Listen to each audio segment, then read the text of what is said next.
Evening, everyone.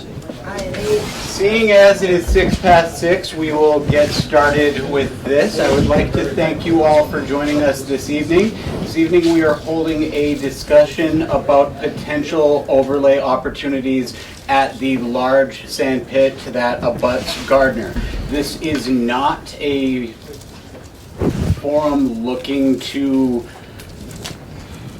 define what exactly will or will not be going there. This is ideas, and the premise of this is setting up an overlay district that would invite the kind of development that Hubbardston wants to see in the community, instead of sitting around on such a large and attractive parcel and just awaiting someone to come in and push whatever they can get past the state in. So that's something we're hoping to have conversations about, just all sorts of different stuff. There's a wide variety of uses that could be used there, from conservation to industrial. We've been working with niche engineering for about the last 3 months. That was paid for by a rural communities grant that we received last year for $50,000. I'd really like to take a moment to thank Leanne Moses, our administrative services coordinator, for putting all of this together and sharing on the website. I'm through going in the Gardner News and on Gardner Magazine at her last minute, and she handled it like a champ. So if you want to learn more about this project, you can do so at both Gardner Magazine and an article in the Gardner News. We will be able to have questions throughout the whole night. It's going to be a very open discussion, and remember to let your opinions be known. Those watching at home, both and on Facebook and on Teams, if I'm not looking at you at one moment, I'm running a couple of screens, so just speak up or raise your hand. We want everyone's input, even those sitting at home. Everyone on Facebook Live, if you leave a comment, we will get to you. I can't promise that it will be in 5 seconds, but we will get to you. And thank you for attending. I know how important these type of discussions are, so thank you for attending. And I would like to introduce Allison, who will be our MC. I will give you the floor. Again, thank you very much. Thanks, Nate. Hi, everyone. Thank you so much for coming out tonight. I know there's a lot more interesting things you could do on a Tuesday evening. My name is Allison Evans. I'm with the firm that's been helping the town out here. I'm also joined by my co-workers Mung Lee and Brian Creamer. They'll be helping out when we have some discussion groups later. But we're just going to go a little bit over about what this project is about, what we're seeing on the site, and what we hope to get out of tonight. And then we'll go into some discussion groups, because you may get tired of hearing me talk at some point. And if you do, like I said, you can do a puzzle, but don't touch that one. We don't want to offend our hosts. Okay, you got that? Okay. Yep. You were in the one spot that the camera couldn't see you. Oh, that was kind of on purpose. Just be careful, not triple. Yeah. It would be memorable. It'll follow you around the room, so you can be wherever you want. Oh, goodness. I can be right here if you can go to the next slide for me.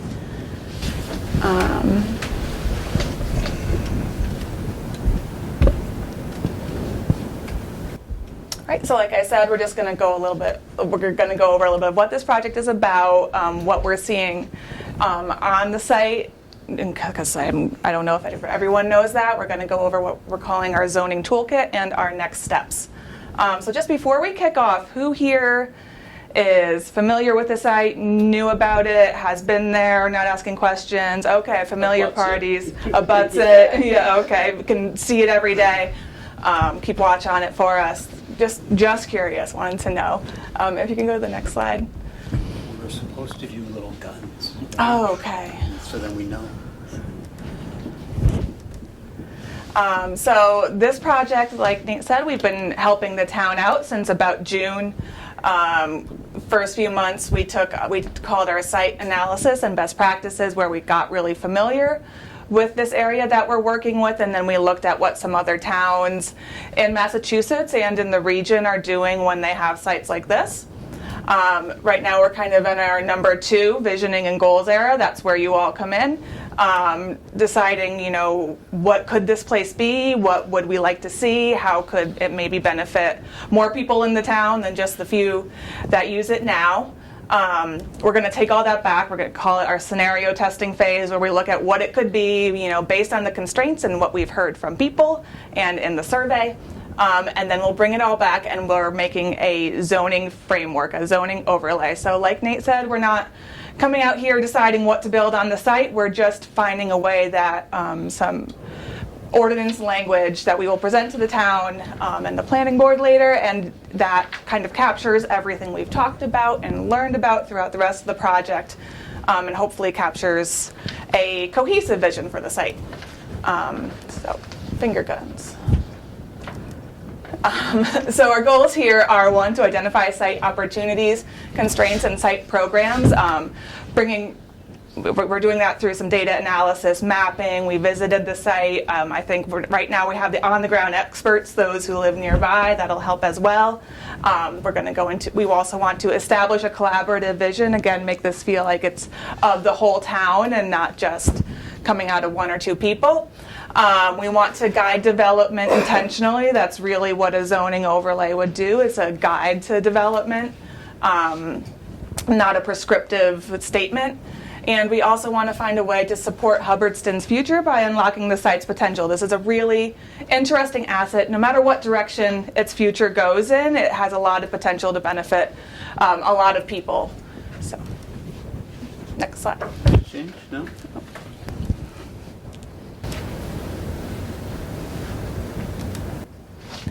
It's, of course, been talked about before. It's in the past, since it's gone out of business, essentially been defunct. A rural enterprise zoning overlay has been discussed for the area. It was studied for potential senior housing, and the town open space plan discussed potential uses for the site, and that was in a survey 2018, I believe, that some of you may have taken then. Oh, back one.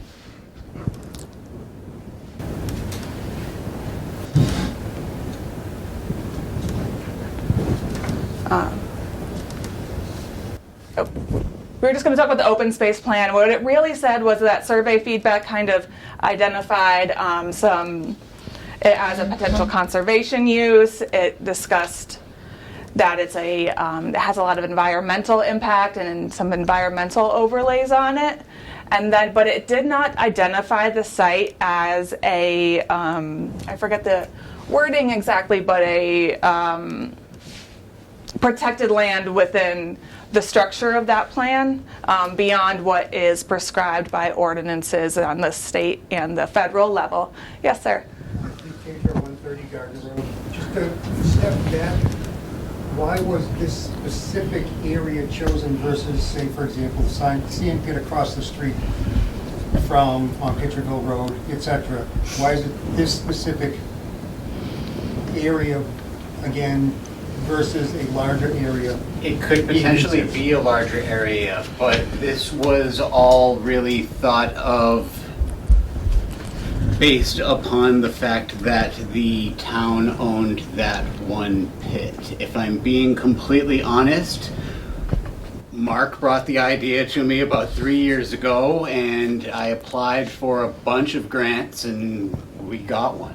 And the sand pits in general have been a sore thumb here for years, whether it's the owners getting annoyed by dirt bikes or unfortunate accidents that occur, or just the absolute unuse of such a large and developable parcel. It was really just a question. There wasn't a lot of pre-thought that went into it. My one thought perspective was, hey, people have had a really hard time getting in here before.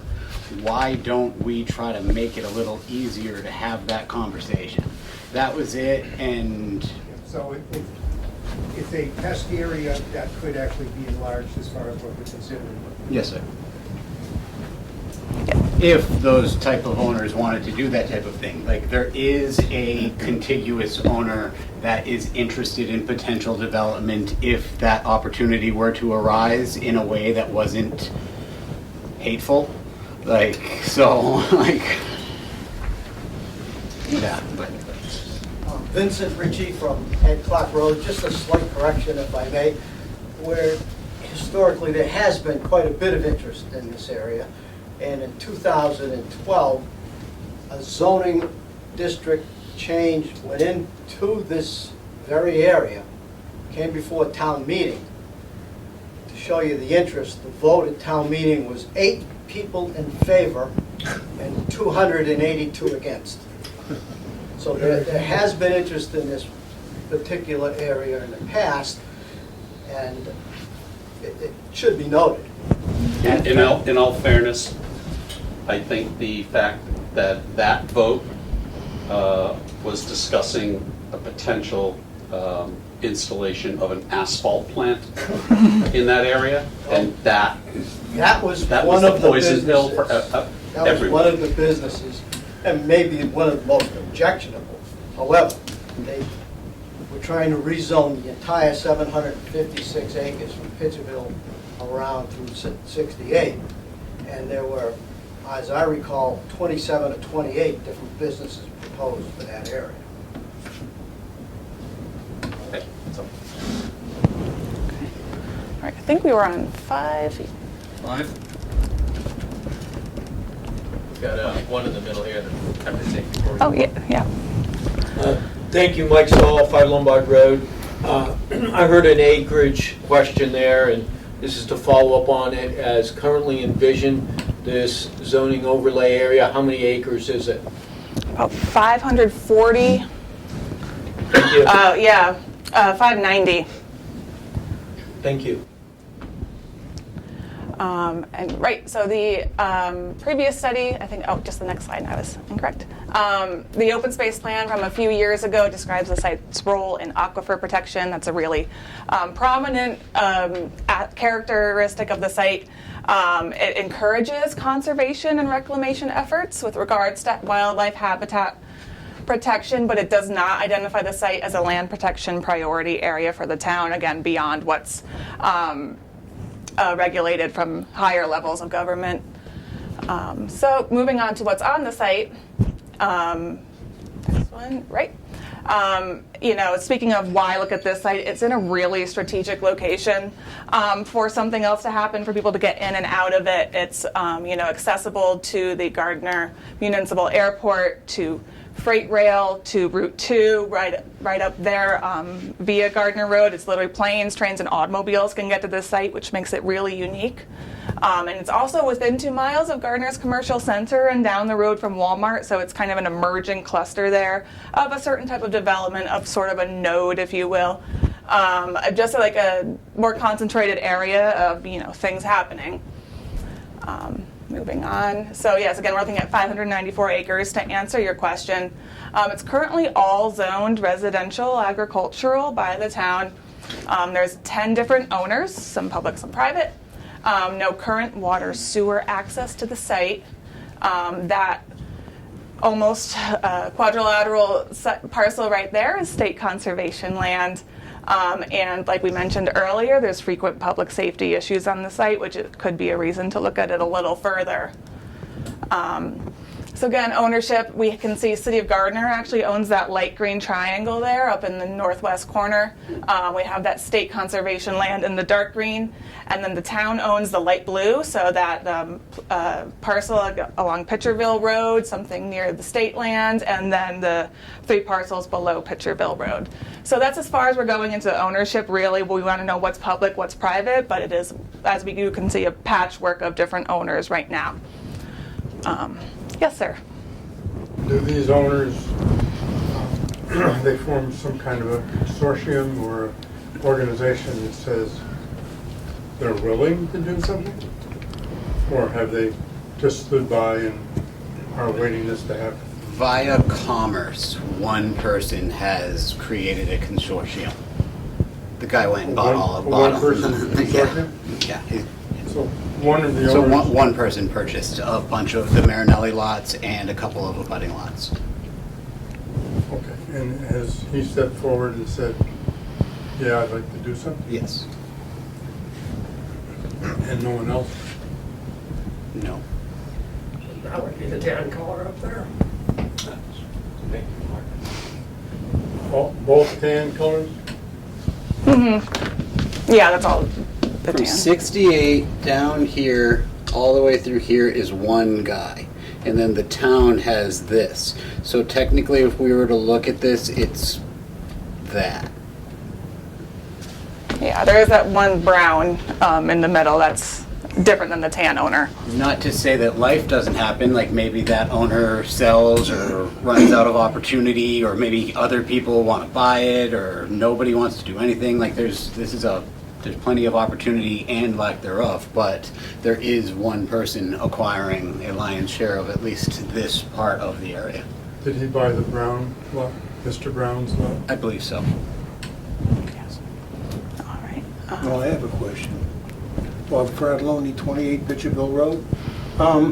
That parcel that's owned by the town of Hubbardston, is that going to be a main entrance to whatever goes in there? So there's an easement over it already, and that would not be the main easement. I wouldn't even have a conversation with the guy about what the opportunities were until he had double access. And even with the potential access from 68, he would need to build a bridge. So as something I was talking about Allison with earlier is I would like a quotation from them to move forward and seek grants based upon whatever is discovered here. So this is just the very beginning. This is just a conversation. There's no proposals on the table. There's nothing written out. This is us trying to get our ducks in a row so that when the day comes that there is a proposal, there's more of an outline for, oh, we wouldn't mind if you did A, B, and C, but you can't build a BJ's, or you can't build whatever. So. And ideally, that entrance that's owned by the town, we could zone as emergency access only, correct? I believe, Mark, there's an access, Mark Dimick. There's access over the parcel already deeded to the owner? Not deeded. Okay. There's a 15-foot strip that is on the far right side of the property that the owner has an access over, which is inadequate for any type of subdivision. When they were hauling gravel out of there, gravel pits that they're going to bring with the town to use the middle of that pit for, access. They built a small paved roadway and they had a gate. But that's not deeded and that's not a legal easement. It's been used for the past 20-something years. I think some of these, let's hold the questions for a few more slides. We might get to some of these answers and what's coming up, and then we can get back to this. That's a good discussion.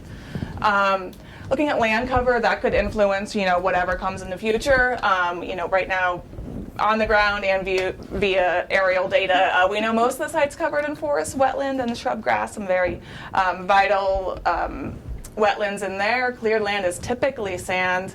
Not all the forest land is protected, but steps can be taken to protect these resources via something like this process right now. Nate. So getting into those environmental constraints, these regulations really do keep it from being, say, a free-for-all on the site. In the future, a large portion of it is covered in that peachish, that's a wellhead protection zone. And on that bright green is, we call it a medium yield aquifer. Those kind of dictate what can go on, and it prevents more hazardous things from being put on, chemicals and whatnot. It doesn't restrict a lot of development, but it does keep things maybe on the more friendlier side of uses. There's a lot. Asphalt plants. Yes, exactly. We have some scattered wetlands, vernal pools. Anything that is a wetland, anything within 100 feet of it, really hard to build on, very well protected, so that kind of restricts what you can do on the site. Those town parcels south of Pitcherville Road are mostly wetlands, would likely be difficult to do much in the future, but and then we have several vernal pools. Those are those blue stars, and we do have these maps around, and those are also have a buffer around them to discourage people from building near those. And then we do have the brook running north-south and kind of cutting off, two sides of the parcel, which will make any future development really interesting. Next slide. Speaking to site access, like we were talking earlier, right now, it's such a large parcel and so hard to get to. Gardner Road would likely be, and again, there's no drawings had, but if things were to come in the future, entrance access would be, steered towards Gardner Road. It can just naturally handle more cars. People are generally probably not looking to build a Costco in a residential near some wetlands.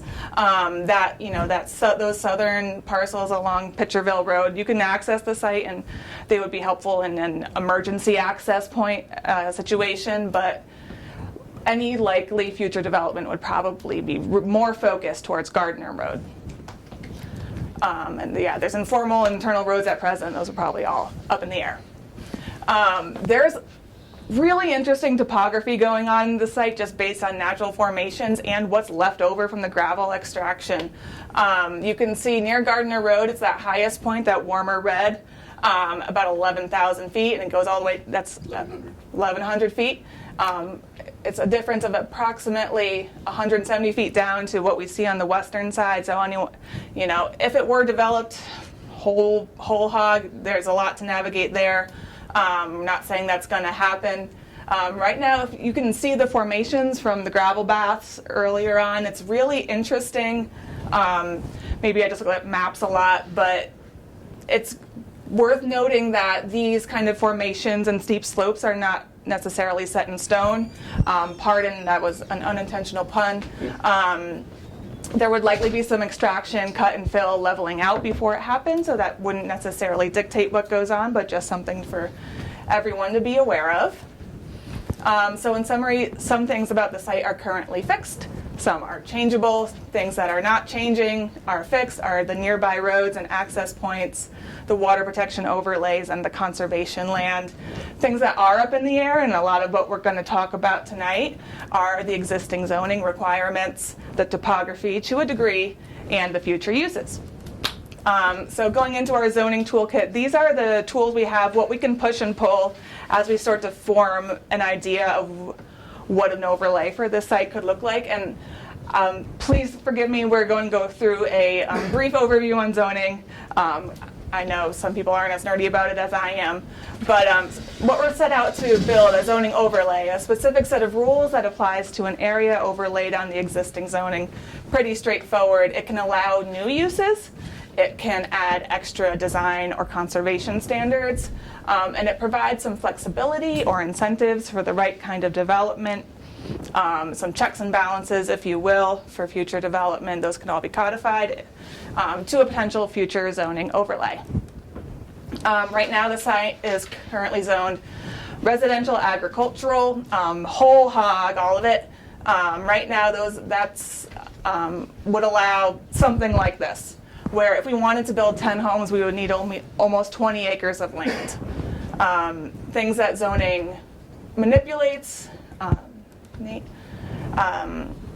Right now, this is what is allowed on the site by right or by special permit. I won't bore you by reading this out, but it's, things can happen on the site right now. Some people, maybe not the people in this room, but some people are under the impression it's already protected or something, but a nursing home, a religious space, a nursery, a marijuana cultivation, those are all within what's allowed on the site currently. And sort of why we're doing this, like Nate said, is something could happen tomorrow, and that might not necessarily be what's in the best interest for Hubbardston. So just to, have an idea of what's currently allowed on the site.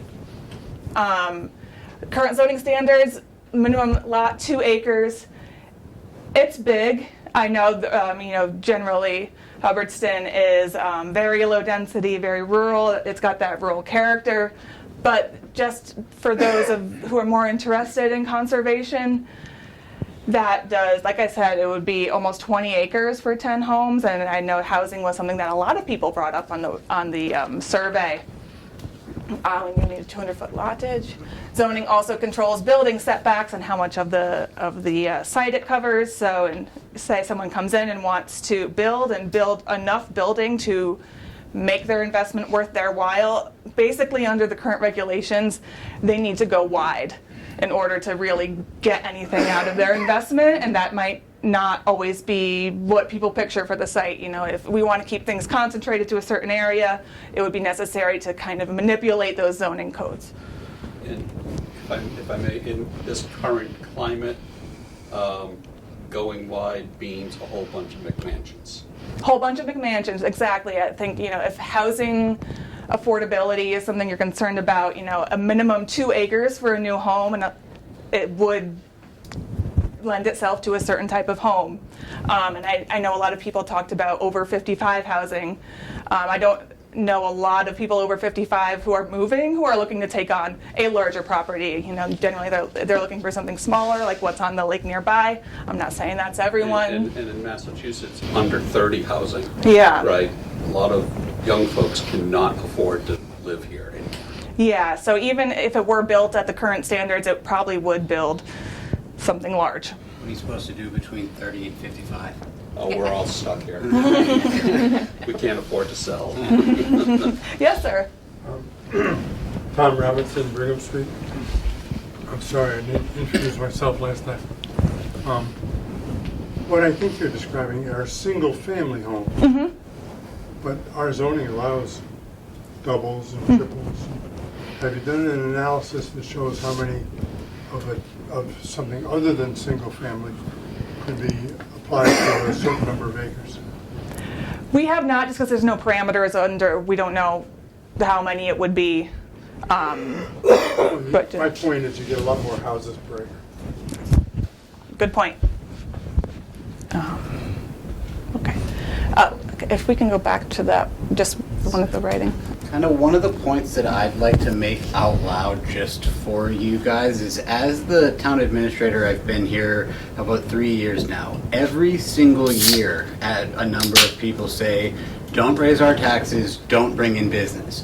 Unfortunately, one of those is going to have to give to afford year after year with the type of increases that are going on at the school, with the type of increases that are going on with healthcare, and just the general increase in cost of living and the cost of doing governmental business. There has to be a way forward. And Hubbardston does have a quasi-favorable, at least compared to the neighbors, tax rate. So I would hate to see, just in the next 20 years, the tax rate have to jump very, very high because you guys didn't take opportunities to plan for different types of revenue growth. So just remember that when we're saying know this, know that, know the other thing. The school's very expensive. If you do all housing, you run into a problem with further not being able to afford the school, and businesses will bring in a diversified revenue base that the town does not have much of.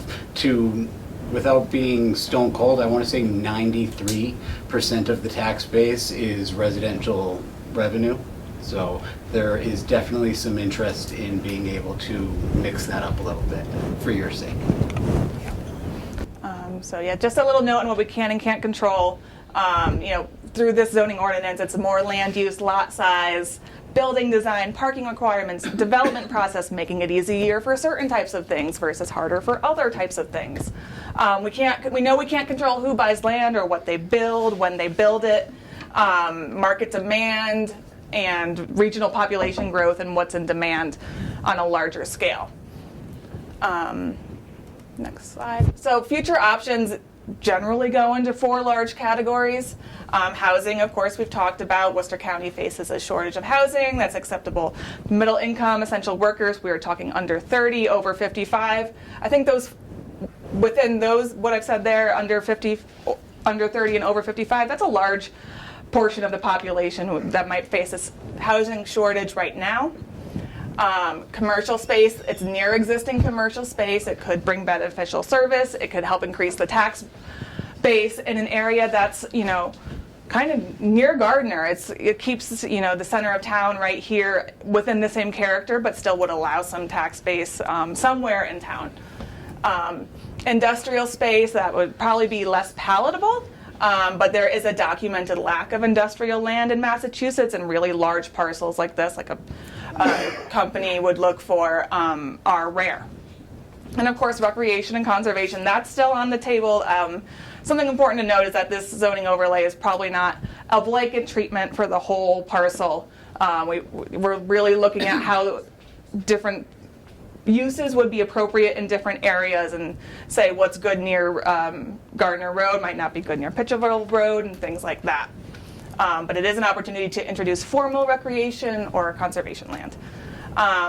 And if growth is of concern sometimes, zoning overlays can address tools for traffic management. They can incorporate tools for character change. They can incorporate regulations on environmental protection, and they can also regulate intensity, just because it's, some things are, like I said, some things are built good in one area of the site, it may not be good in another, and it's not necessarily saying a free-for-all under a new overlay. And one other thing to consider that is not under our control, but it is in our to-do list. If the Gardner MBTA station reopens, Hubbardston becomes required to comply with the MBTA Communities Act, otherwise known as 3A. It would require the town to zone land for housing. This doesn't mean the housing is going to get built tomorrow, but it does require the town to be prepared to have that housing, land available for housing. And if that were to come in, it's something like 5% of the housing stock. So that would be around 133 units for Hubbardston would have to prepare itself for. Low income per chance. There's a certain amount of it that has to be regulated, but not all of it. So it would be about 15 units, 9 acres of land at the highest density. So if we want, so that's something to think about, and that's something that could happen within the next 5 to 10 years. Because Hubbardston ended up getting pretty lucky, because the only reason it's not an MBTA community is because the Wachusett station is technically in Fitchburg. So we're not we're not one town or an abutting town, because technically Westminster stands in between. I have a question about something there. My name is Laura Foley. I'm from 12 Pitcherville Road. It says 15 units per acre, but also previously it said that there are no structures to be built over 30 feet. Is it possible to put a 15-unit dwelling in something that's less than 30 feet tall? If it's really wide. Yeah, I think it would be. Yeah, I'll have to ask an architect. I'll phone an architecture friend, but that's a good question. But that requires a town meeting vote to accept the MBTA Communities Act. The town can vote not to accept it. It's going on right now. They can force you to accept that now. The court said. And towns are doing really poorly at defending themselves. Right, but it's still ongoing. It hasn't been settled. I don't think we can afford the lawyers. It's still ongoing. I do have an update on the MBTA Act. The Act itself does not include affordability provisions, meaning there is no requirement for the housing to be designated as low income or affordable. Okay, good update. So, right, when we talk about housing, could look a lot of different ways. A lot of what would be built now is what is on the top left. I'm sorry if this is someone's house in the room. We took a picture when we were nearby. It's a lovely house. It looks exactly like what you would find in Hubbardston all over. That top middle is in Gardner. That's what we're calling like a smaller lot, suburban residential. This is probably what a lot of people might be looking for in an area like Hubbardston. It's just something on less than an acre of land. Something a little bit denser, like the top right, is worth discussion. Townhomes on the lower left. Middle bottom is that conservation community, a cluster development, if you will. If you took our survey, you'll see those discussed. That's where there's a trade-off of smaller lots for some shared conservation land, but mostly single-family homes. And then apartments on the lower right. Again, that's a little higher than what would than that 3 stories, but that's something that's nearby as well. So these conservation communities, it's a kind of a great zoning trade-off for areas that want to provide housing, but also ensure that some land is conserved. So these are the same size, same number of homes built in a traditional way. There's a lot of clearing. There's, everything's very separated, versus a cluster design, which is where in the code they're allowed to, again, reduce the size of the lots in exchange for conserving some land. And these have been popular. There's a few across the state, and they kind of protect that character while allowing this like shared space. Yes, ma'am. And those already have that, open space residential development bylaw? Yeah, that one near the lake? No, there's a bylaw already. Is that in place? Okay, great. And then, of course, a commercial or industrial, it could take a lot of forms. It's not anything that comes in is not necessarily going to look like up near where Starbucks and Jersey Mike's are. It could look something like the top left. It could look something like the top right. And then the bottom's more industrial uses on different scales. So just to illustrate that there's a lot of different shades of each use that we're talking about. And then, of course, recreation could also take a lot of different forms. Sort of professional, not professional, but commercial sports fields for like travel teams are kind of a very popular use right now. Could lend itself well, some classic recreation, build a trail, build a playground, or something formalizing the biking use that's currently people like to elect to use. Moving on. So again, next steps for this project, next public steps are going to be involving a presentation to planning board, showing what we've discussed here, showing a scenario for the site. And then again, that's not the adoption of any overlay, that's just the next discussion point. Some of you might have already taken our survey.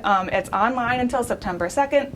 There are a few copies floating around the room if you prefer an in-person physical survey. You can get those back to anyone working here tonight, and we can make sure those get entered as well. Right now, we are going to take some time to have some discussion at tables because I've talked way too much, and we have some questions prepared. It's going to be about 20 to 30 minutes, and then hopefully we can report back to the room of what we found. So we're going to say we're starting that at 6:45 till 7. We're going to talk about land use and revenue, and then until 7:15 we'll talk about environment, access, and recreation, and then we can share with the class. And if you prefer not to do that and want to just take a look at what we have around the room, I'll give you a preview for that. These 3 boards are essentially reiterating information that I just told you, their background on the project. These 2 sets of 3 boards, they're the same. The first 2 are similar questions to what you saw in the survey, but we thought we'd get people a chance to put those dot stickers on in person to vote there. And then the 3rd board is kind of a set of visual preference questions for some other considerations that the zoning overlay could have. So the big ones, the building blocks, are land use and size, but there's also things that we could talk about like stormwater management or public open space. So that's on that 3rd board there. So again, we're putting you all to work now. Thank you so much for listening, and can't wait to discuss this all. Yeah, I think that's it. So we're gonna split ourselves up between the tables. Was that a hand I saw? Yes, just have one question from Nate. Nate, you said something about the percentage of land or the percentage of something that's business as opposed to residential. What was that? The tax breakdown, Well, was it a tax or percentage of percentage of whole revenue. What was it? Percentage of whole revenue. Like you guys pay something along the terms of 85 to 90% of the whole pie out of your residential taxes. And the other is? Commercial, State?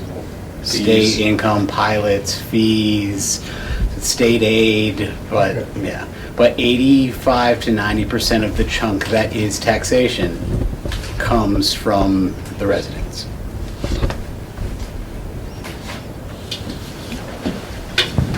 Okay. And I think mathematically, a good balance for a town Hubbardston size would be 65-70. Still a lot of housing, residential development, but more aid from businesses on the tax side.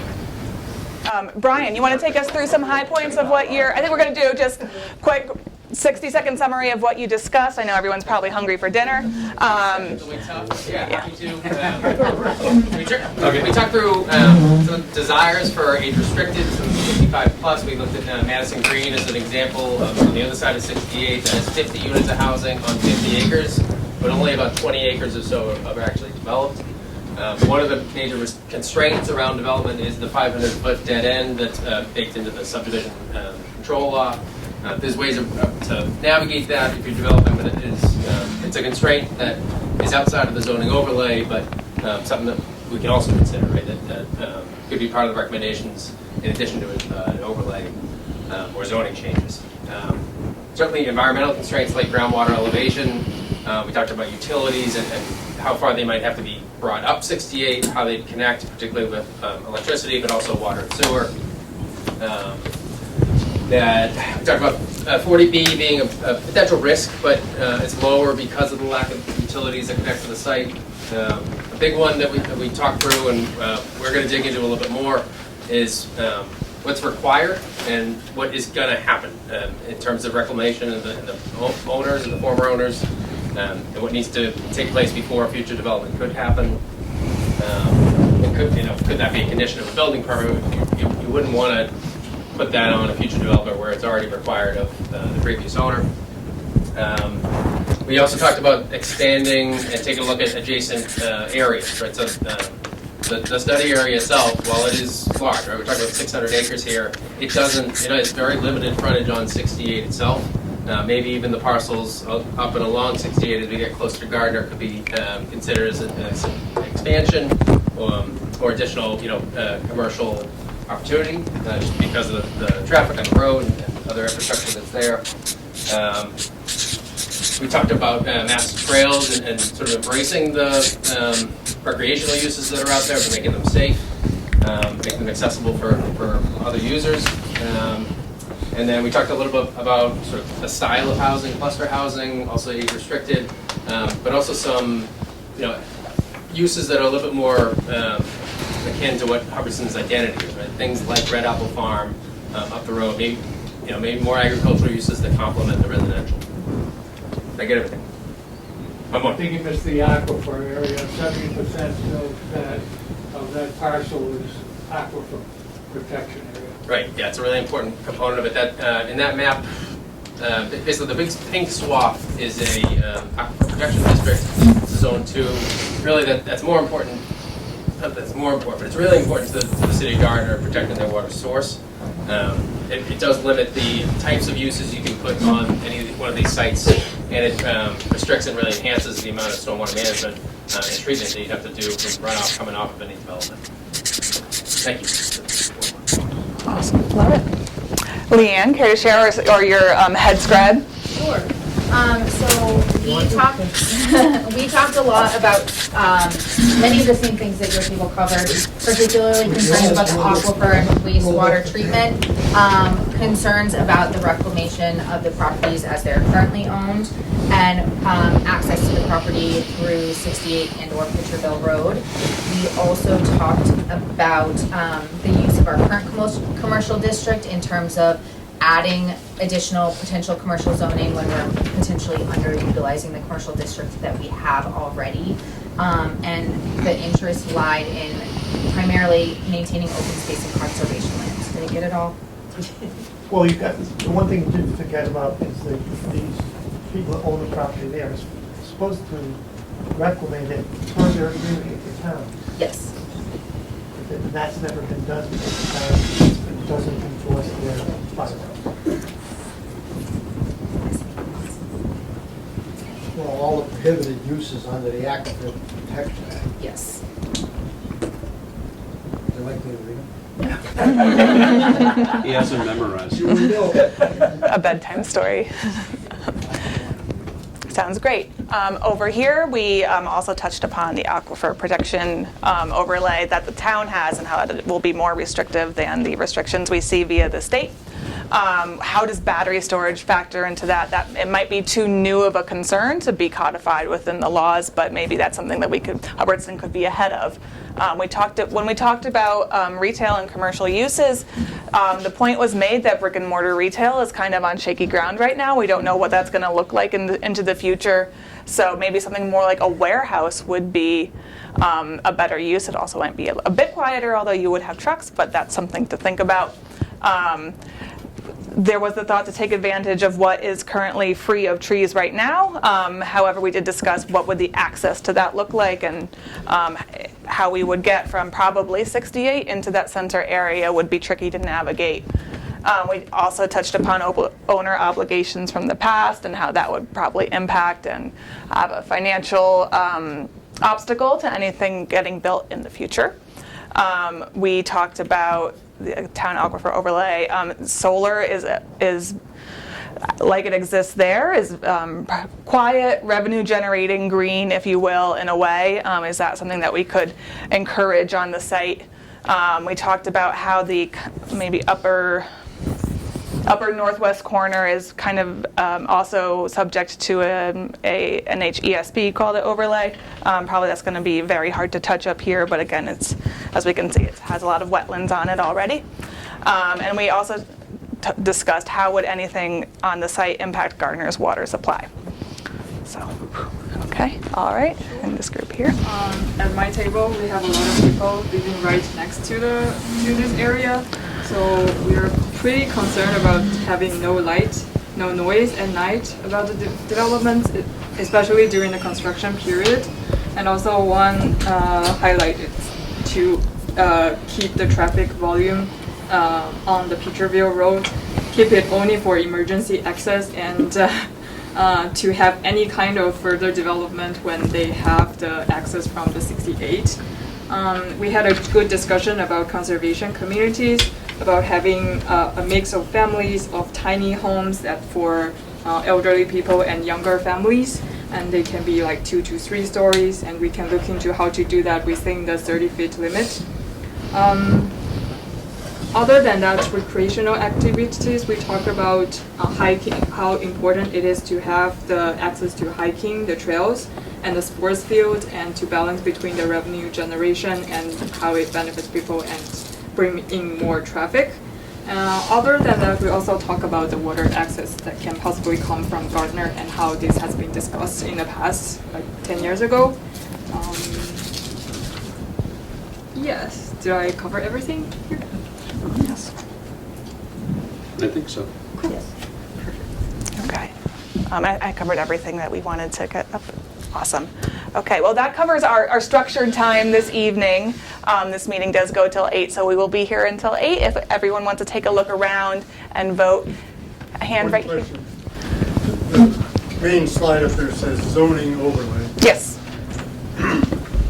If a zoning overlay goes down on a parcel of land, what happens to all the zoning laws that covered that parcel of land prior to the overlay? We have zoning here. Yes. Do they get erased? Do they disappear?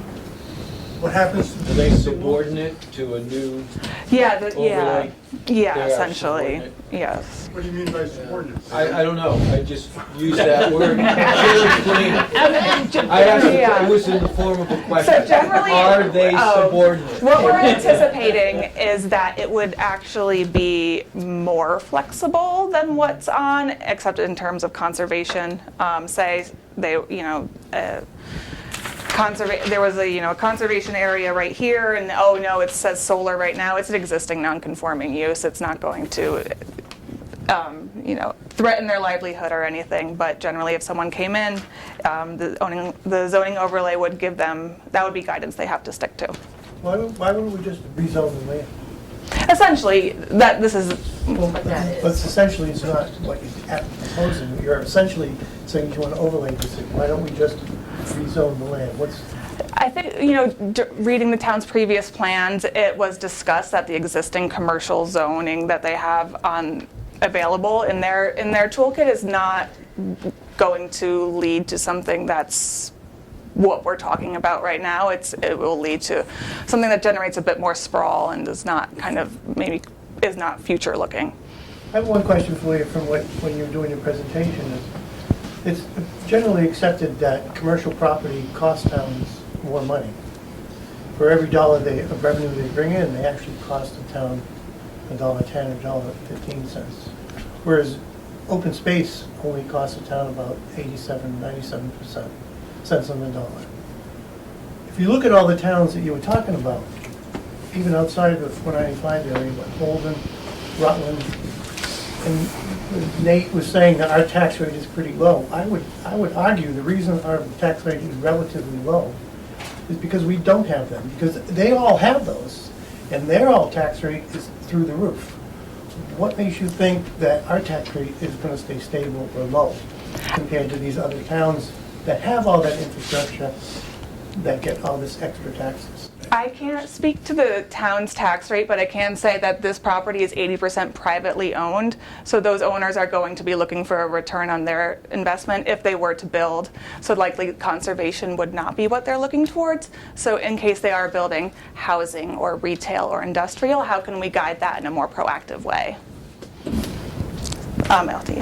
Because there are only 10 owners of 600 acres, and if you just put it in this overlay district that you've outlined, why wouldn't that be spot zoning? Good question. Well, we're coming up with something new. It's the same thing, we're just calling it something. Why wouldn't it be considered spot zoning for 10 owners? Well, they're also not requesting it. You know, this is coming from the town. It applies to the town land as well. Why wouldn't we be better off as a town allowing, instead of just this overlay district for 10 people, why wouldn't we be better off taking the information that we gather here and letting our zoning board not only include these properties, but other properties that make sense to be commercial along 68, and that's why we have a planning board. Yeah, well, you know, when this is written, it could be a great thing that they could expand to other. I'd like to point out that if anyone here would like to join the zoning board, currently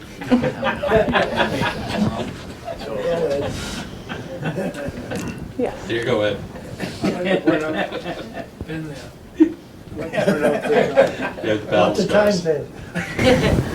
Along the lines of conservation versus commercial development, I'd like to point out that conservation can be very profitable for a landowner.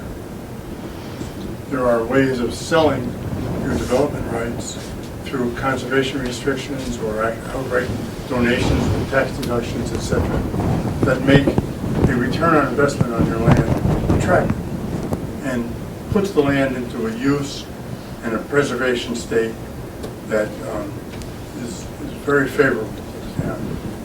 I think we need to find a balance between the likes and desires of conservation and the likes and desires of revenue.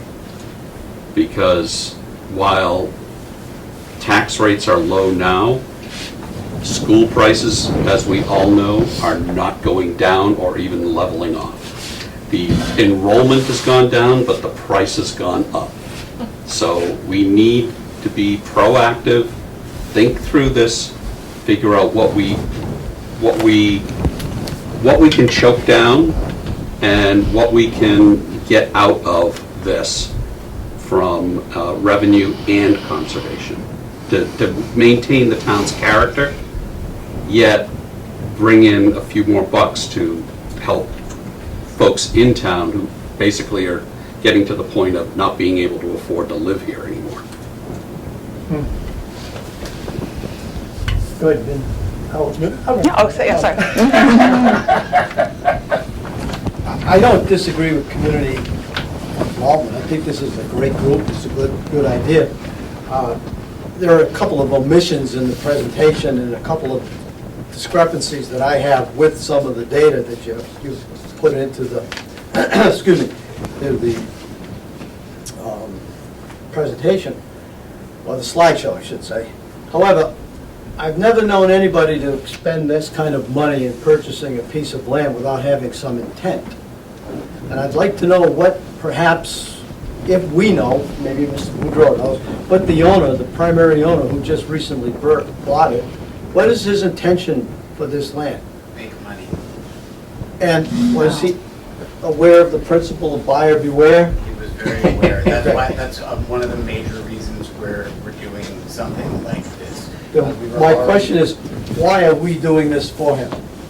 We're not doing this for him. We're doing this for you so that 900 houses don't get 40B'd into a giant sand pit. Couldn't be done. That couldn't be, that's impossible for that to happen, if you know the land. And the other thing is that, what have you done, this is a question for you, what are you doing to make these people reclaim the land? I mean, I think before you have any conversation, before you do any of this, you should make these people who own this land do what the town, what they told the town they would do when they gave them the right to make millions and millions and millions of dollars off it. So specifically, are you doing anything, or the planning board?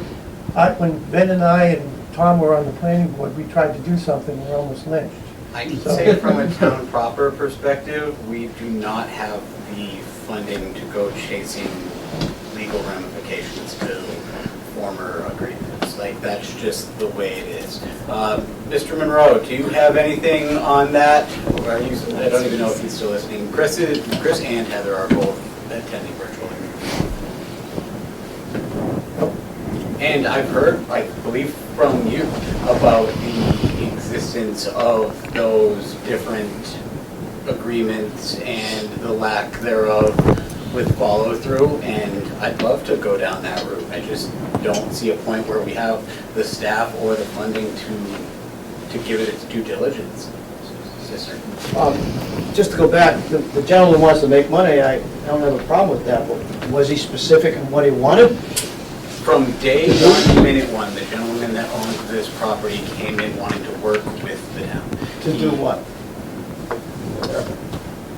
Whatever. Tell me what I can build, essentially. Tell me what I can do, and we'll go from there.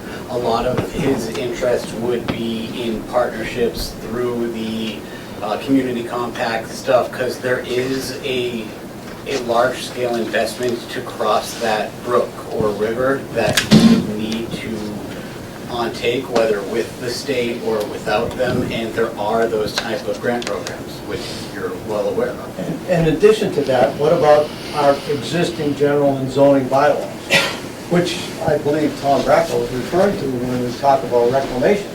It's not an option.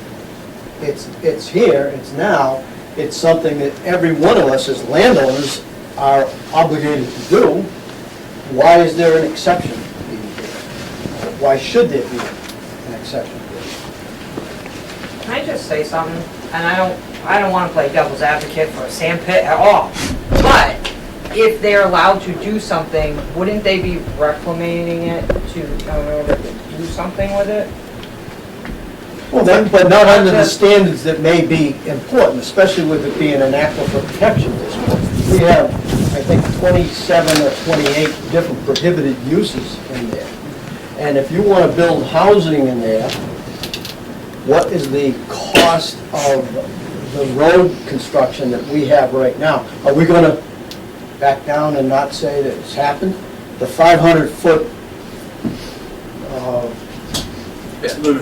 limit of cul-de-sac, there's no better example than Dogwood Road North and Dogwood Road South. Plum Tree too, don't And forget that Plum one. Tree as well. So, you know, if you don't enforce, I agree, I You- understand you what you're run into saying. problems. But if you're And- allowing them to do something with it, wouldn't, because they can't do it on a steep angle, wouldn't it that's have some their kind of problem to eliminate reclamation? the slope. That's part of the Yeah, reclamation. that's what I'm saying. And I would argue, as I have in the past, that unless the town is going to enforce its sets of rules and laws and bylaws, when the accidents happen, like that person who died on that slope, we're as complicit as whoever owns it is and liable. I'm very lucky, I think we're very lucky we never got sued by that, because it's expressly prohibited in our bylaws and the slopes are defined, and they just totally ignore it. And if we continue to allow that, the next person that may get hit or hurt, perhaps will make the town suffer a little bit more than we have. We've been lucky so far. Well, I'm hearing you, Ben, that it's wrong that the pit wasn't remediated to the extent that it should have been. There are parts of that pit that have been, and it looks like a beautiful verdant meadow sloping gently up, and little deer can go bounce around on the lawn.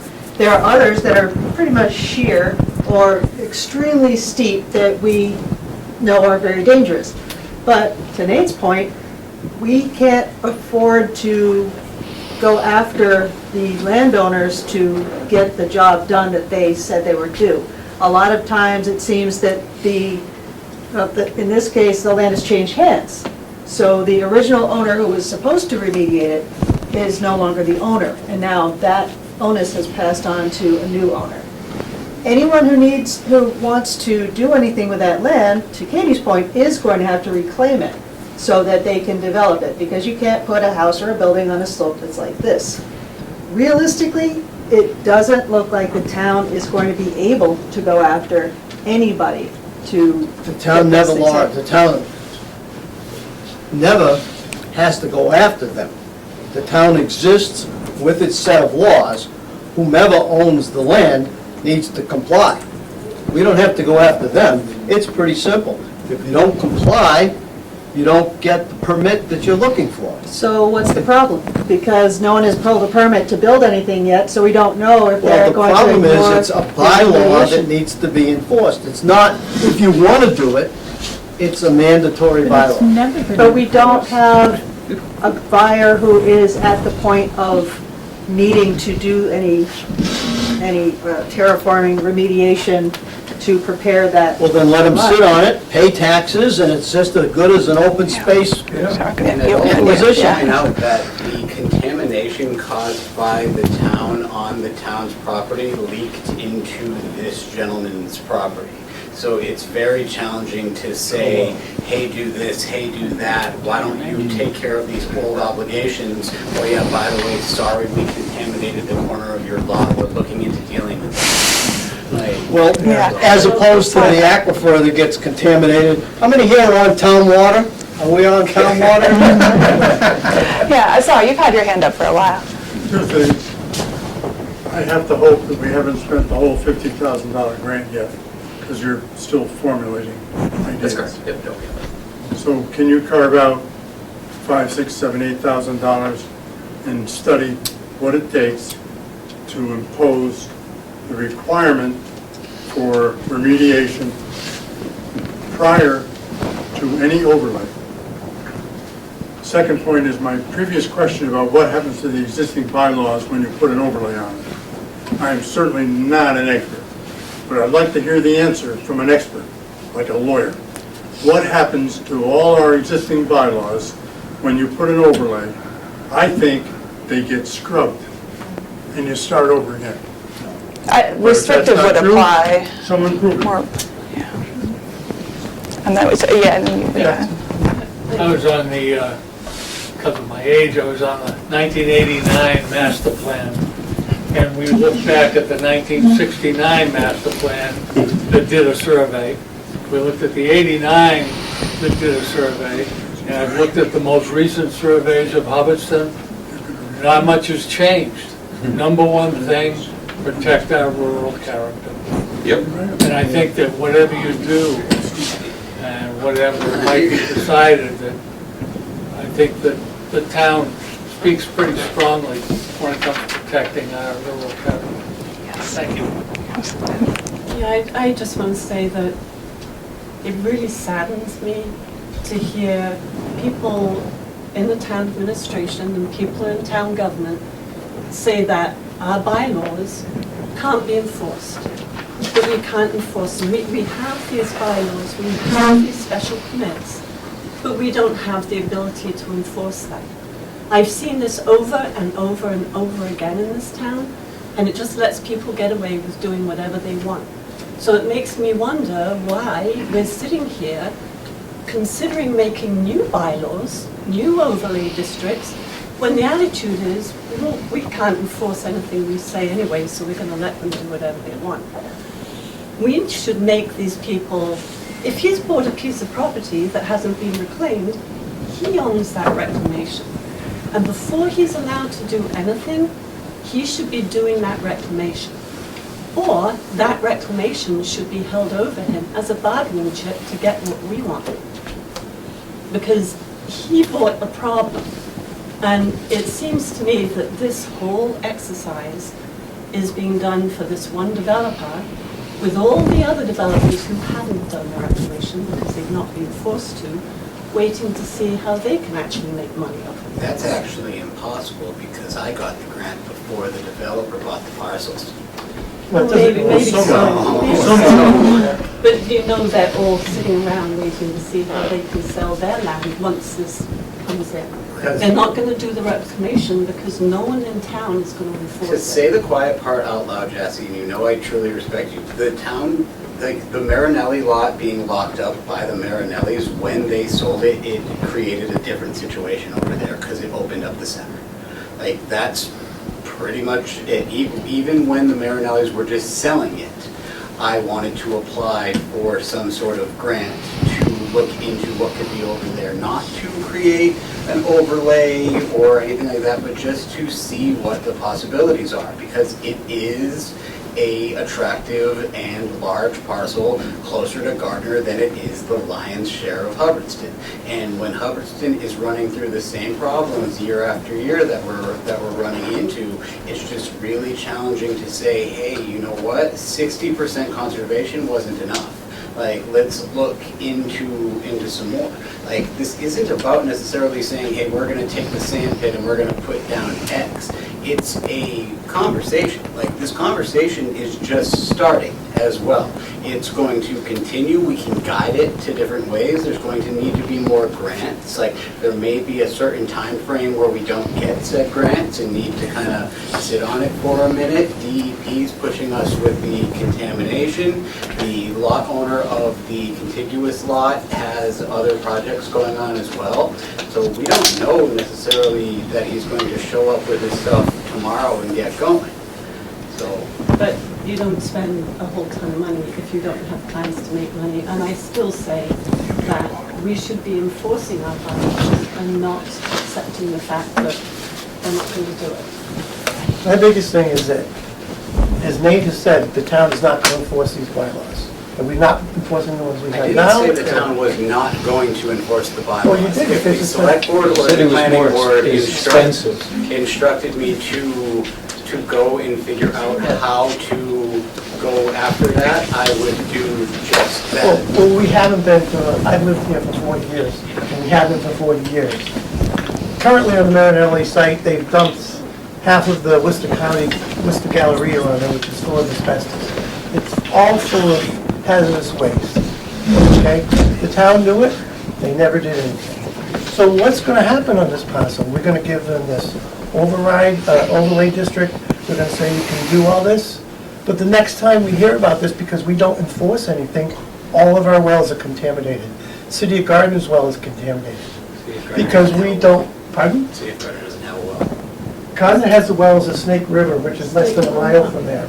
It is directly into their watershed. That is exactly where I get everything from. It's not necessarily, yeah, right. Well, it is, actually. According to the City of Gardner, they told us when they were going to put the asphalt plant there. None of you people were even around here when that happened. Because the asphalt plant, and it was the sludge, they couldn't put it there because of all that. But I don't want to be here and have my grandchildren living here and all of a sudden have all their water contaminated because the town refuses to enforce bylaws. So you can make any bylaw you want. You can make any, unless you're willing to step up and enforce it. I think it shouldn't be done until that happens. I think we've gotten on a tangent here that's a little to the side, but to a point, I was very involved when they put those regulations through on remediation of the gravel pits. One thing that I always asked is, how can we expect private owners to remediate when the town hasn't even remediated their own gravel pit. So if you're gonna ask these people to step up to zoning and step up and go after them, maybe the town should really think about how they're gonna remediate the town gravel pit as an example for the other people. That's a fallacious argument. If I speed down the road, it doesn't give everybody the opportunity to speed down the road. You can't just break a law and then say therefore the laws don't exist. We're talking about the town leading by example. Yes, so let's lead by example. Let's apply for a grant to clean up our responsibility. We got a $50,000 grant here. Let's see what it takes to clean it up. Put some of this money into, what does it take to clean up our mess, our town mess? That's not how grants work. We're not going to be able to take money out of this grant to go pay for cleanup. No, it's research, how to get a grant. Well, I don't know that you can't do it. Our lot is one of the 11, and if that is an entranceway into the property and it's contaminated, why won't that be part of the study? So I It has to guess, be cleaned up. can I try Well, not something new cleaning it here? up, not cleaning it up, but figuring out what it takes to clean it up.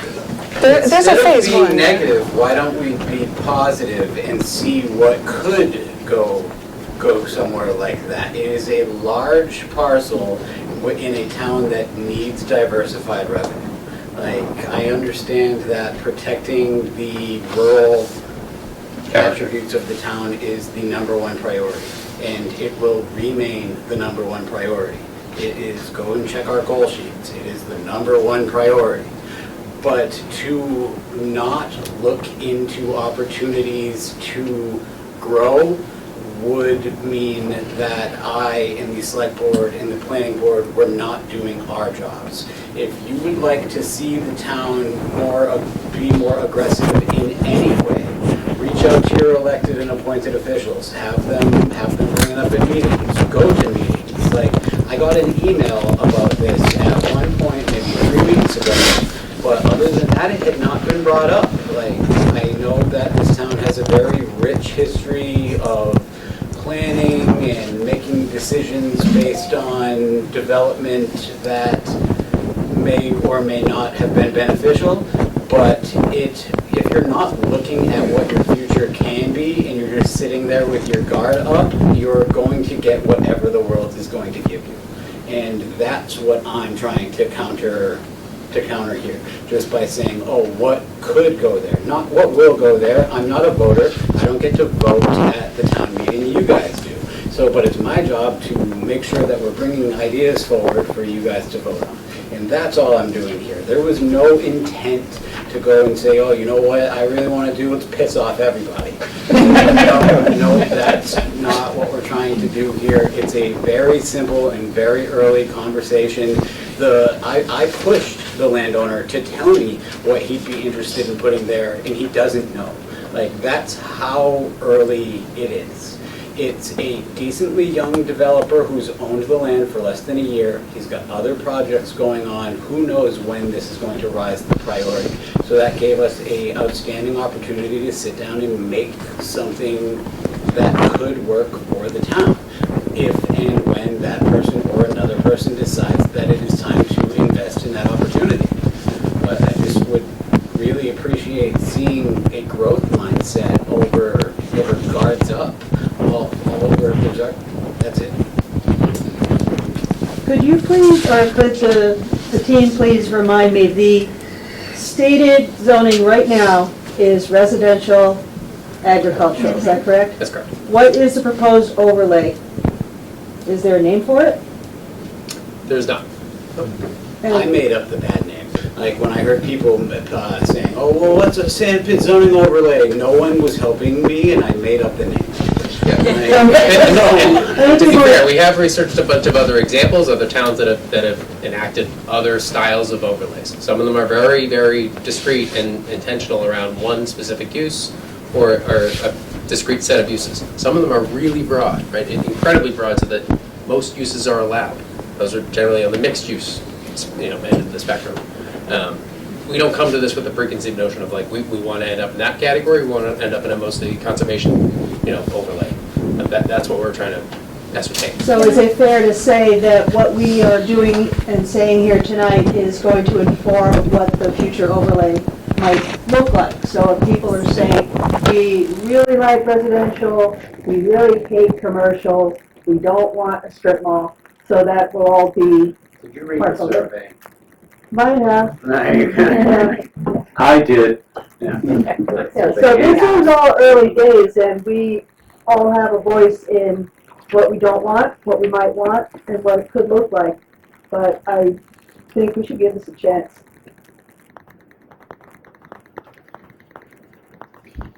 I want to recall something that Tom said earlier. When we're thinking about growth for the town, there have been other studies done in other towns that, as Tom said, have found that commercial development costs the town, in terms of public services, about $1.15 for every dollar in tax revenue. And residential development costs $1.25 or $1.50 for every dollar in revenue. Growing trees, it costs the town 80 cents for every dollar in revenue. So there's other things we can do besides grow trees, and we, as a society, we need housing. That's why we're paying $1.25 or more for every dollar in tax revenue, because we need housing. But I think we have to be very careful when we think about growth, and I hope before this is all said and done, we do the math and figure out for a given development proposal, what's the tax revenue and what's the cost of community services for that development. That's a good point. That is totally something we are going to do. But this is a very early conversation of it. Just to let it be known, I crunched the numbers. The town of Hubbardston would need $17 million in annual new growth to get out of the deficit that it is in less than 5 years. The town of Hubbardston is never going to have $17 million annually in new growth. So there has to be other ways. Whether it's, and people have brought up, oh, well, go after Boston. We've tried that. Tim, you were on the structural deficit feasibility study group with me. Like, we talked for a year about things to go after, and there just isn't a wide variety of them. So we're like, it's low-hanging fruit, and it's not the most attractive, and it's scary because, oh no, our rural charm, but we're aware of the important aspects of the community and just want to have a conversation. This isn't a, we're pushing this in or we're not pushing this in. This is, let's talk about it. And it's going to take a lot longer than just this evening. So as part of the conversation, I think we all have to understand that, yes, it's very early in the process.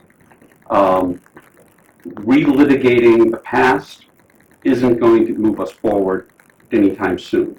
I agree, something should have been done in the past, but it wasn't.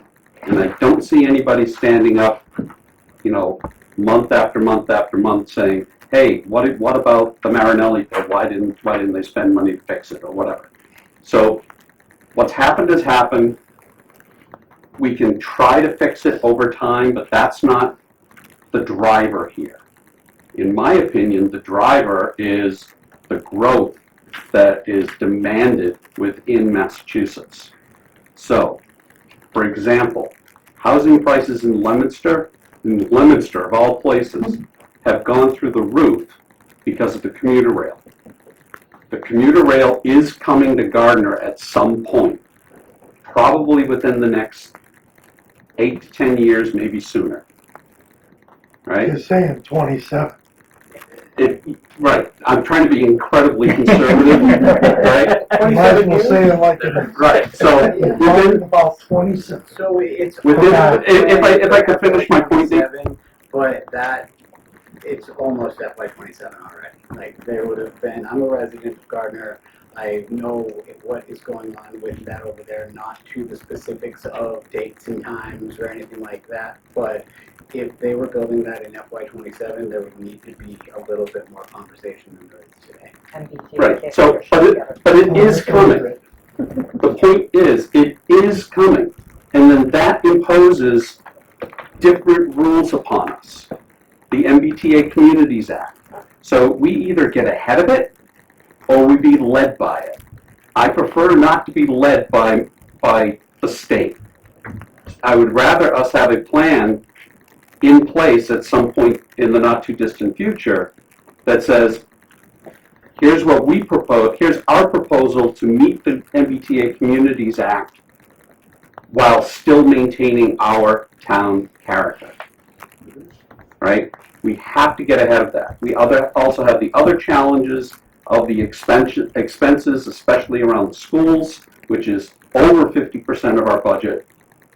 We have to get ahead of this somehow. So, come hook or by crook, we're going to have to do something with this land. It's better that we work that out now than just kind of put our heads in the sand, and we've got plenty of sand there, put our heads in the sand and just ignore it. Because that's not going to benefit us at all. We need to do things for Hubbardston's benefit, not for the state's, not for developers, not for any individual person, but for Hubbardston's best interest. Looking into Hubbardston's best interest, one of the things to go after people who have wronged or done the opposite of what they said, the Port Finance team's been trying to contact the owners of the Plumtree for 6 months now. We have no luck. We've spent some legal money on it. Mr. Greca did some work on it, and the gentleman is either no longer with us or it's been sold and sold again. So when you're looking to make people do what they planned on doing 25 years ago, it's chasing your tail, especially when people are passing on. It's not our biggest concern right now. What wasn't our biggest concern 2 years ago? It wasn't our biggest concern 5 years ago, and it wasn't our biggest concern 15 years ago. This is what's in the headlights right now. Real quick, I just want to share something that we didn't share when we were going around the tables, and that was the out-of-the-box idea to somehow have access to the what's that big store? Walmart parking lot. They've got a traffic light on Route 68 already. I looked after we chatted about that. There's a whole bunch of land that would have to be dealt with. Well, a lot of people own a lot of parcels between the Walmart line and the northern part of this. But one of the other things we did talk about was the southern pit area that I think we've said is all wetlands and such and won't be developed. That would be a really nice recreational type of area. And at one point, someone came in with the interest mark over the greenery. That one person that came in. So there are ideas from people coming in that aren't just either standard houses or giant corporations. Like there's in the middle, and that's what we should be looking for. So I did hear at a few tables, and I've heard this a few times in the past about tapping into Gardner's water and sewer. I would highly recommend to not touch that with a 20-foot pole. I own properties in Gardner. The Gardner water, to say sucks, is putting it mildly. It eats everything in your building. I replaced faucets, water heaters, just like trying to flush a toilet. The water clogs up the toilet sweat. It is horrible. And honestly, on that part of Gardner, Hubbardston end is actually some really good water. The wells up there actually run really clean. There's no brown, yucky stuff. Yeah, none of that. So I would highly recommend not to try to tap into Gardner. Plus, it doesn't even come down that far. I think it stops at Walmart, about Walmart Union. But there's a lot of people up there that don't want anything to do with city water, or because they have beautiful wells and wouldn't want to touch it, and Gardner would be like, nope, everybody along the line has to tap it. So it'd be an uphill battle, to put it mildly, let alone what you'd be bringing in, because they can't even keep their lines from bursting all over the place. Well, I'll follow up with,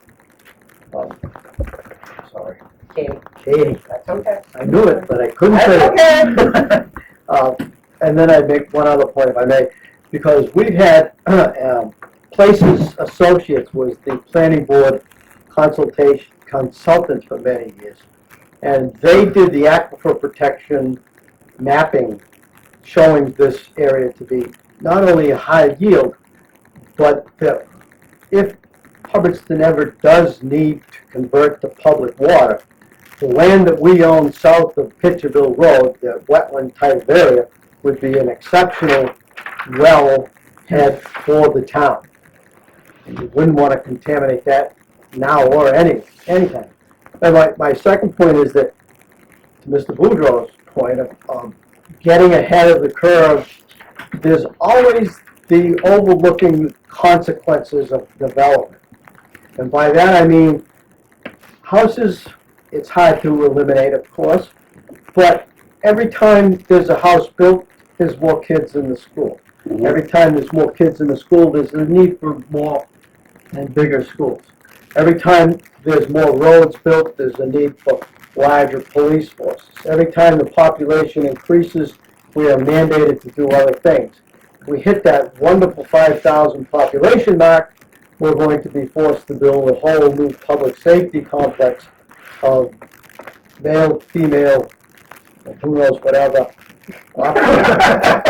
jails, and those consequences are real. And I think that what we've done in Hubbardston in the past and in the present has been a very diligent, conscientious effort to maintain the character and what our residents want. I think the planning boards in this town, and I have to give Ed Blanchard a lot of credit when he chaired the zoning board.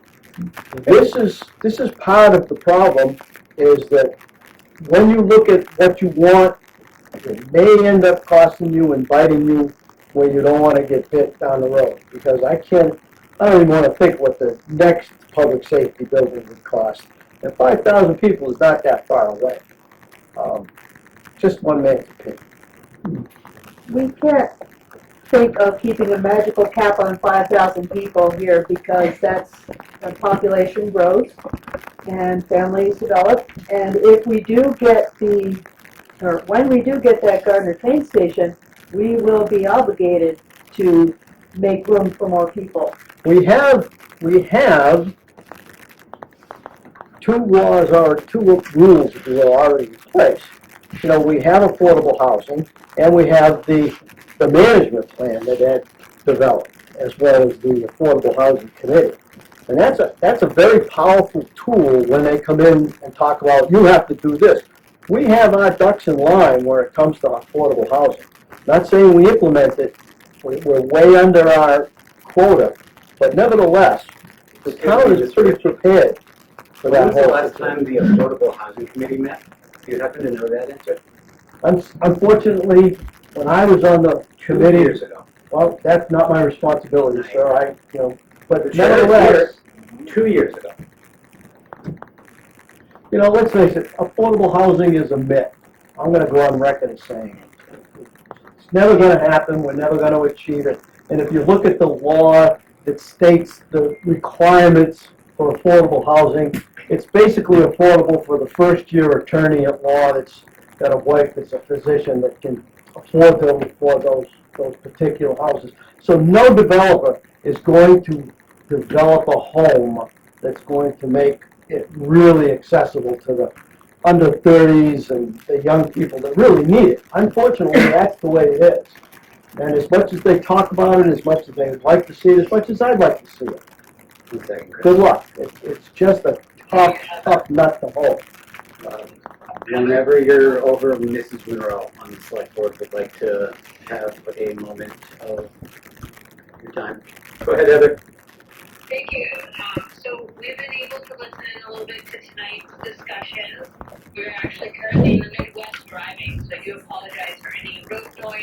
particular sounds you may hear. I think it's fantastic that we've had such a great show this evening with people coming out and having information.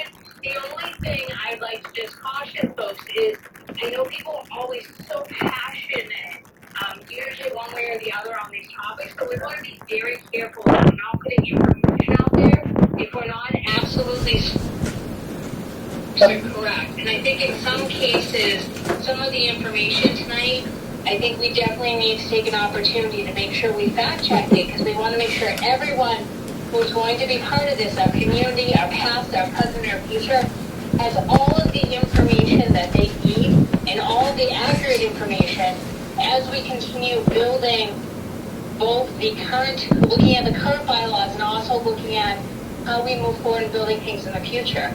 I know very recently in tonight's conversation, I just heard a couple things that I was concerned about. One of them being, keep in mind that I understand we have an affordable housing committee.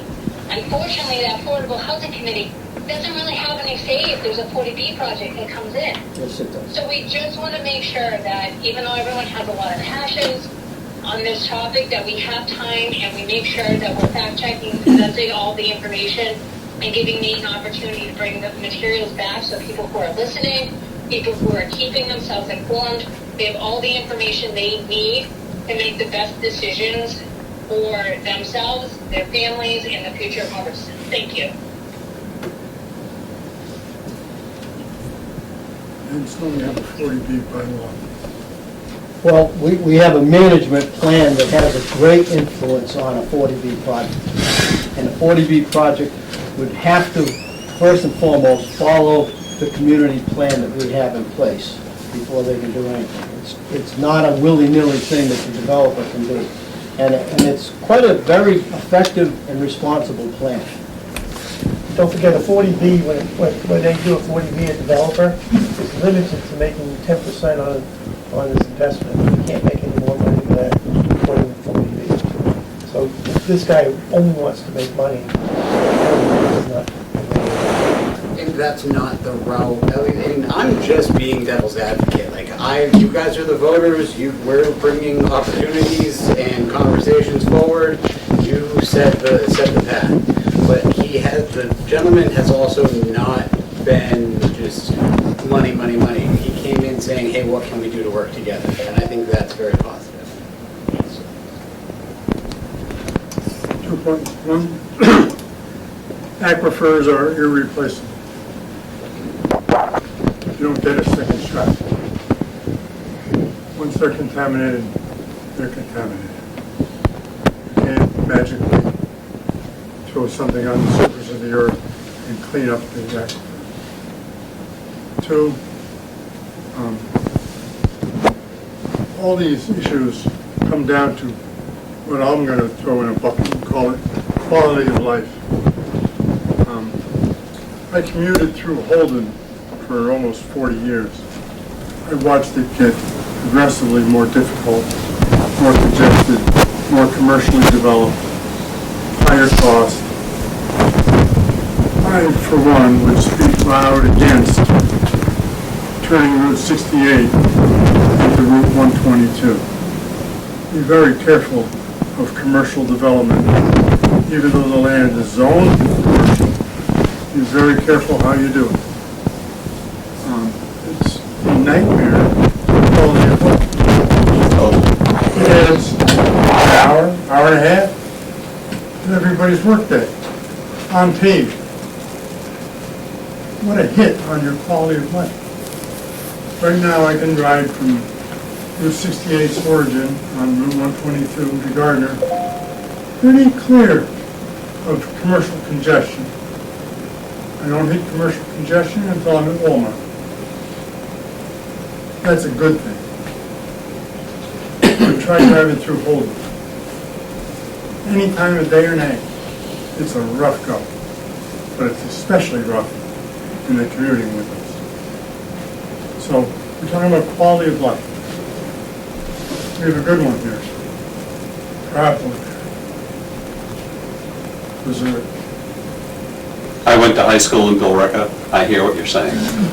When I started at high school in Billerica, it was a little more advanced than in Hubbardston. It had shopping stuff, but I mean, I still remember the big giant field that became the Billerica Mall, which 15 years later was a whole bunch of empty stores.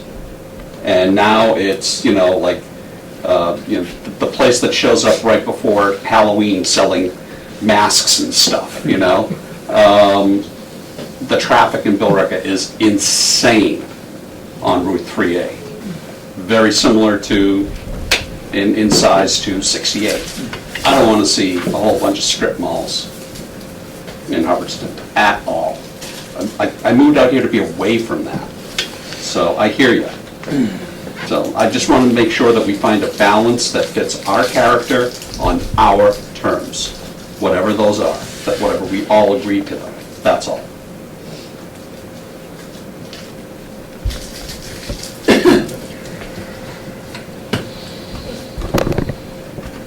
I know it's late. One last one. Mike Stahl, 5 Lombard Road. I want to echo Select Board Member Katie Young's comments.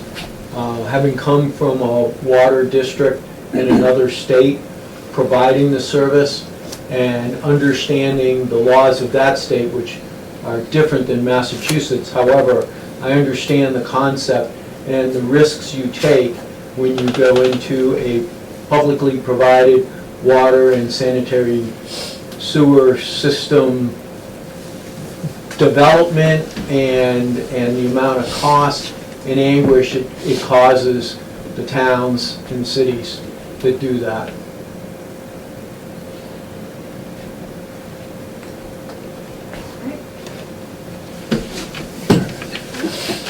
Thank you, everyone, for all these insights. Thank you. Very colored art. Is it drink of time yet?